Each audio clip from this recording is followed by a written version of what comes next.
আসসালামু আলাইকুম।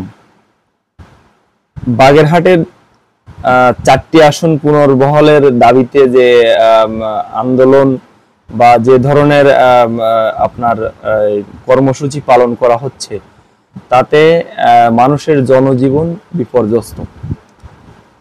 সরকারের পক্ষ থেকে আমরা কোনো সাড়া পাচ্ছি না। তো আসলে তারা আসলে কি চাচ্ছে, যে নির্বাচনটাকে বানচাল করার জন্য এই ধরনের একটা করতেছে কিনা, এটাও তো জনগণের বোঝা হয়ে গেছে।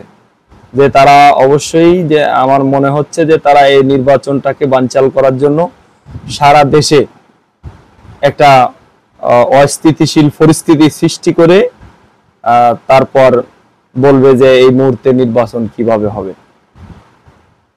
তো এখন এই যে হরতালের কারণে বাগেরহাটের মানুষ যারা দিন আনে দিন খায়, তাদের কত পরিশ্রম হচ্ছে এটা বুঝতে পারছেন? এগুলো কি আপনাদের কানে যাচ্ছে না? আপনারা কোন বালের সংস্কার করবেন? আপনাদের সংস্কার কি এটা? সেই কত যুগ আগে থেকে মানুষ এই আসনগুলো, এখানে 4টি আসন ছিল, আপনি আসন কাটার কে?